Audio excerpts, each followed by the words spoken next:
सोचिए कि हम 4 मंगल ग्रह ठिकानों में से एक पर एक नया स्पेस पोर्ट बनाना चाहते हैं और इसका स्थान तय करने के लिए वोट डाल रहे हैं।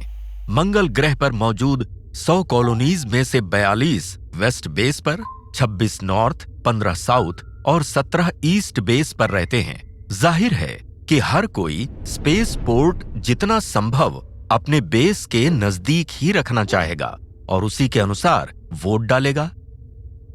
इस मतदान का सबसे उचित तरीका क्या होगा? सबसे सरल उपाय, प्रत्येक व्यक्ति एक ही मत डाले और जिसे अधिक वोट मिले उस स्थान को चुना जाए। इसे बहुमत या जो पहले पहुंचा कहते हैं।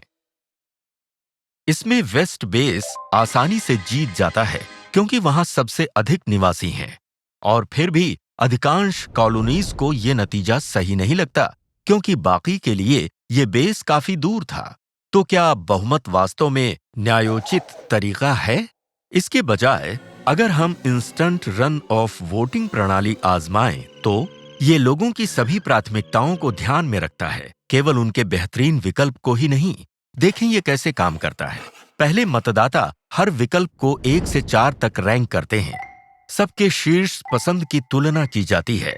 दक्षिण को न्यूनतम वोट मिले सो वो बाहर हो गया। इसके 15 वोट दूसरी पसंद को आवंटित किए जाते हैं।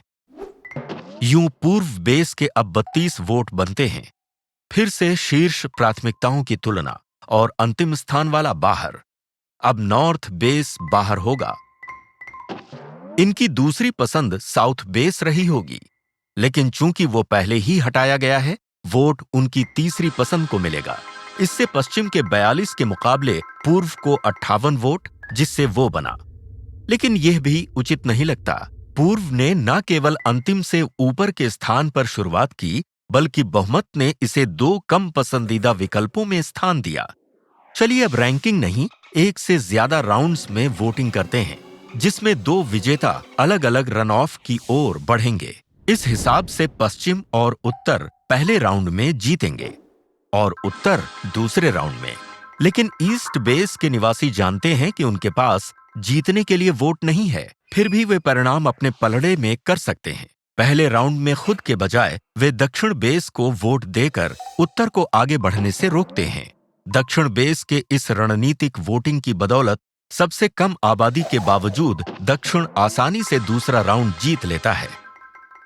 अब ऐसी प्रणाली को निष्पक्ष कैसे करें जो गलत प्राथमिकता दिखाए? बेहतर शायद यही होगा कि मतदाताओं को अपनी पसंद व्यक्त करने का मौका दें। बिल्कुल आमने सामने का मुकाबला।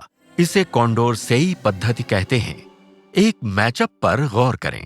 पश्चिम बनाम उत्तर। सभी 100 निवासी इन 2 में से किसी को वोट दें तो पश्चिम के 42 बनाम उत्तर, दक्षिण और पूर्व के 58 और सब उत्तर को चुनेंगे।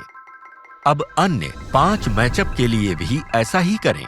विजेता वो होगा जो सबसे अधिक बार जीतेगा। यहाँ उत्तर जीतता है 3 और दक्षिण 2। तो वास्तव में यही 2 सबसे केंद्रीय स्थान हैं और उत्तर को फायदा है कि वो किसी की सबसे आखिरी पसंद नहीं है। तो क्या कॉन्डोरसेई पद्धति एक आदर्श वोटिंग प्रणाली मानी जाएगी? जरूरी नहीं।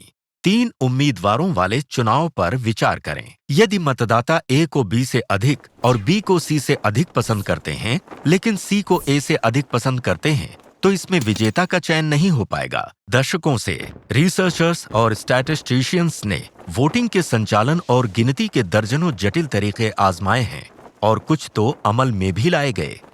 आप इनमें से जो भी चुनें, यह संभव है कि वो अनुचित परिणाम दे रहा हो।